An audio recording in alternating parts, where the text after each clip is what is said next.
to video 4 of the Living Well program video series. The Living Well program was developed to encourage support, connection, and well-being for older adults.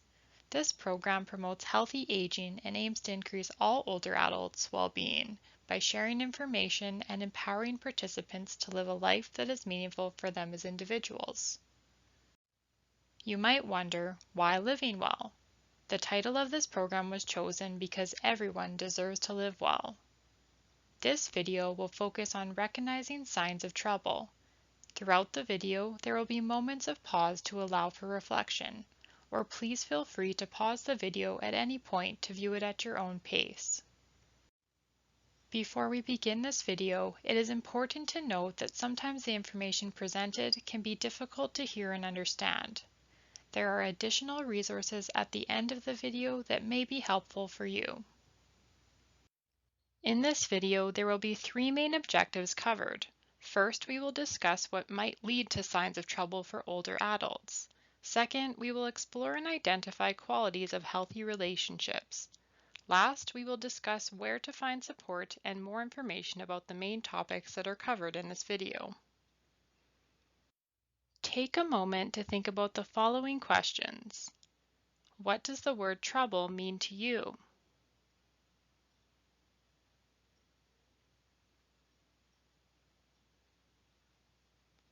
What types of trouble might older adults face?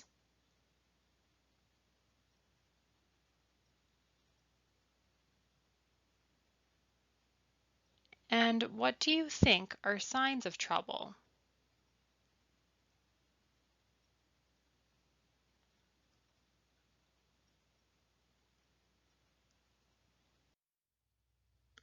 Now that you have reflected on a few questions, let's talk about just a few ideas that may have come up as you were thinking about the word trouble and considering signs of trouble.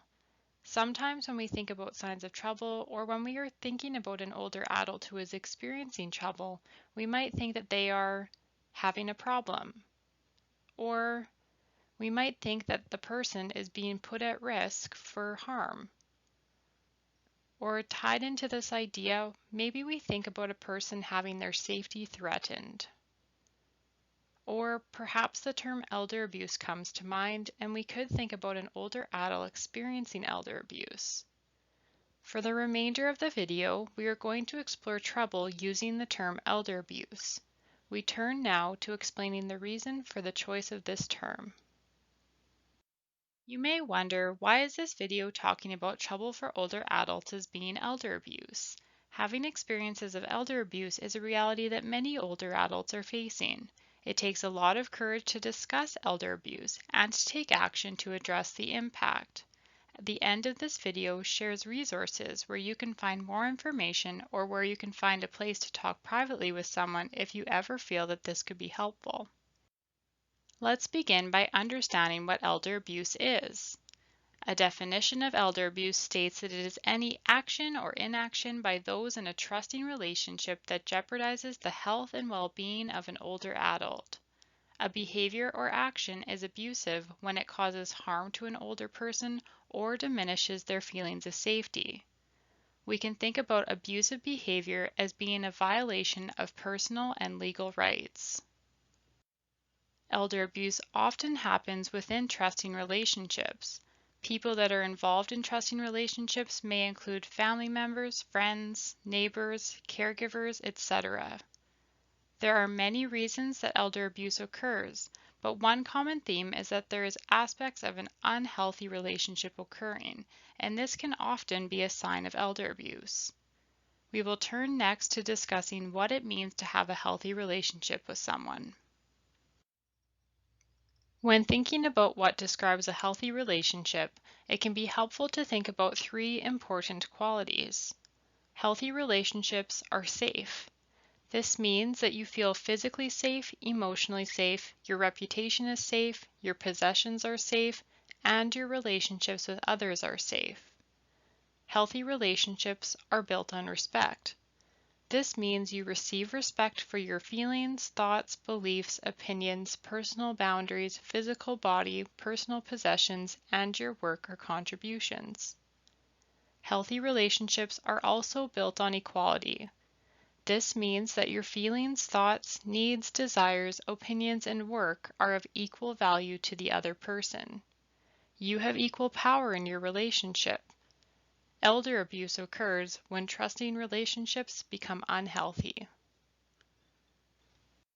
There are times when older adults might be experiencing signs of trouble and be at an increased risk for elder abuse. These reasons often distinguish elder abuse from other abuse people may experience. Risk may be increased when older adults experience physical or cognitive limitations, when older adults are isolated, when older adults are dependent on others for care, when older adults lack social support, and when older adults feel shame about disclosing abuse. There are many factors that may lead to these increases in risk, and each person's experience with elder abuse needs to be considered in their individualized situation. Elder abuse is often explained by using different types of categories. It is important to note that the types of abuse can overlap. Physical abuse is the use of physical force causing harm, which may or may not result in physical pain, injury, or impairment. Examples of physical abuse may include shaking, slapping, using unnecessary physical restraint, or forcing confinement. Psychological or emotional abuse is the use of actions that seek to gain psychological or emotional control, which can often result in isolation, humiliation, and intimidation. A few examples of psychological or emotional abuse might be refusing an older person access to grandchildren, controlling an older person's activities, or treating an older person like a child. Financial abuse is the misuse of an older person's funds or property. We often hear about telephone scams that target older adults. This is one example of financial abuse. But when financial abuse occurs in a trusting relationship, it often includes stealing money or possessions, misusing bank or credit cards, or misusing the role of power of attorney. Sexual abuse is imposing any sexual activity or conversation without a person's consent, such as providing unnecessary help with dressing or hygiene, or forcing non-consensual touches. Neglect is the failure to provide for the basic needs of an older person. Examples of neglect include failure to provide a safe place to live, personal hygiene, food, clothing, and aids for daily living. Elder abuse is also discussed as a violation of human rights, which is any act that deprives an older person of their human rights. This may include withholding information, denying privacy, interfering with mail, or confining to a hospital or institution. One additional example of violating human rights that is often discussed as physical abuse is the misuse of medications by over-medicating older adults or withholding medication. This information about elder abuse can be quite overwhelming. It can also be challenging to recognize when signs of trouble become elder abuse. The signs can be subtle or more obvious. Signs of trouble might be elder abuse when something is causing harm, when feelings of safety are affected, when rights and choices are not being respected, when concerning behaviors keep happening in ways that form a pattern, and when something does not feel right and your gut is telling you this. There is a handout that can be accessed created by the Lloydminster Elder Abuse Prevention Committee that gives more information about elder abuse. To help us understand the types of abuse, we are going to go through a brief activity called Silhouette Stories. These stories depict scenarios of elder abuse that older adults might experience. If you would like, you can pause the video to grab a scrap piece of paper and pen. This can be used to jot down your ideas. If you would prefer, you can choose to listen along instead. The first silhouette story has us meet Ken. Due to declining health, Ken moved in with his daughter and son-in-law about 2 years ago. Lately, Ken appears to be very down. When Ken's friend asks him what is wrong, Ken replies that his daughter is often too busy to make him lunch or take him shopping for personal items, even though Ken is paying monthly for groceries. Ken's daughter also helps him to remember taking his medication, but sometimes she forgets. When you hear this story about Ken, what types of elder abuse do you think he might be experiencing?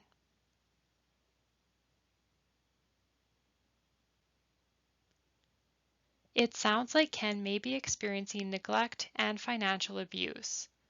The part about medication also suggests that Ken is being deprived of his human rights. What might hold Ken back from seeking support? It could be difficult for Ken to admit that his family members are causing harm. This is common for older adults who are experiencing abuse. Next, we will hear a story about June and David. Their story explains that June and David are emotionally upset.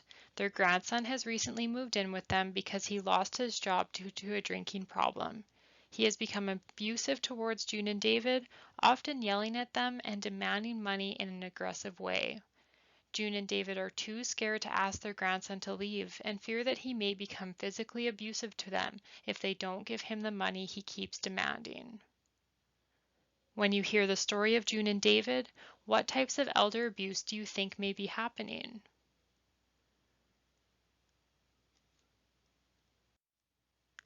It seems that their physical safety might be in question. They also seem to be experiencing emotional or psychological abuse as well as financial abuse. What might hold June and David back from seeking out help? Similar to the story of Ken, June and David could feel shame that their family member is causing harm.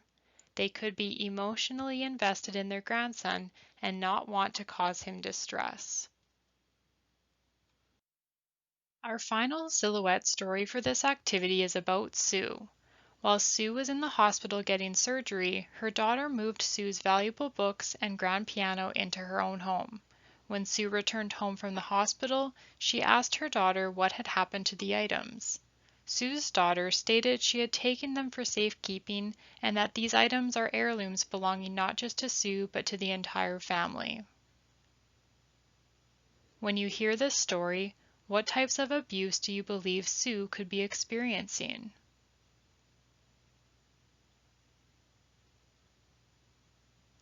It seems that Sue may have experienced a violation of her human rights.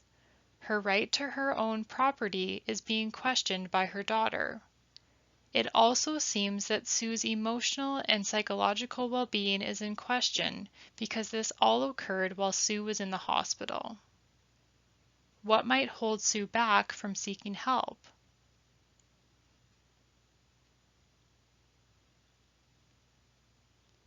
It seems like she may have dependence on her daughter, which could impact her experiences. Take a moment to think about these questions. First, how did this activity go for you?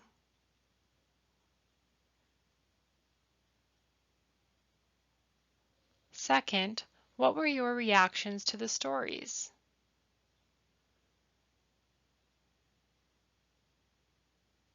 A key message from this activity is that everyone has a right to feel safe, equal, and respected in their relationships. Elder abuse can be prevented, and it is important to talk about it. At the start of the video, we mentioned that it can be difficult to think about and talk about elder abuse. You may have experienced this as you have watched. However, it is very important to know that there is hope for overcoming situations of elder abuse if we experience it or know of someone who is experiencing it. Let's spend time talking about steps we could take to help others. First, never blame the victim. Abusive behavior is never okay. We all deserve to feel safe and respected. Next, talk with the person and offer support. It can be hard to start the conversation, but it shows you care. You could start with, "I've noticed this situation and I'm concerned about you." As well, your role could be to offer support or a listening ear saying, "How can I help?" Another step can be to speak out when you are concerned. If you are comfortable and feel safe to do so, you might speak out when a concerning behavior or situation happens to someone. You might interrupt the situation with, "Is everything okay here?" or by asking the victim if they need help. Another step listed here is to reach out for help if someone is experiencing an abusive situation. You can call the support line or the RCMP for help and information. Contact information will be provided.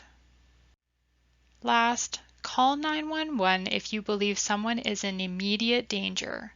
Taking action right away can save a vulnerable individual from further harm. Sometimes it can be helpful to talk to someone about your concerns. The Lloydminster Interval Home Society is a local resource that has a support line available 24/7. The number is 780-875-0966.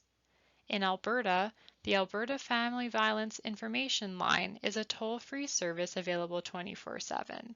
The number is 310-1818. If you are in Saskatchewan, there is a crisis line available 24/7. The number is 306-933-6200. When you call a crisis line, you can expect to speak to someone with knowledge about abuse. You can choose to remain anonymous when you phone, and these support numbers can be quite helpful for people to use. There are many great websites that can provide additional information about elder abuse. For a local Lloydminster resource, you can search on www.lloydleap.ca. For information about Alberta, search www.albertaelderabuse.ca. Saskatchewan has a helpful website by the Saskatchewan Seniors Mechanism, which includes a page on elder abuse. One more website that includes information for all of Canada is the Canadian Network for the Prevention of Elder Abuse, which can be found at their website. It can be helpful to find trusted people in your life to speak to about elder abuse. It takes courage, but it is an important conversation to have. To recap this video, we started by discussing signs of trouble that let an older person know when they may be experiencing an abusive situation, and moved into identifying 3 important qualities of healthy relationships, which are safety, respect, and equality. We defined elder abuse as any action or inaction by those in a trusting relationship that jeopardizes the health and well-being of an older adult. We also explored different forms of elder abuse. Last, we discussed several resources that are available that can help individuals to better understand elder abuse and seek support when needed. This brings us to the end of video 4 of the Living Well program video series. Thank you for listening and watching. We hope that you have learned something new or added to your knowledge. If you have any questions about the Lloydminster Interval Homes Living Well program, please do not hesitate to contact us.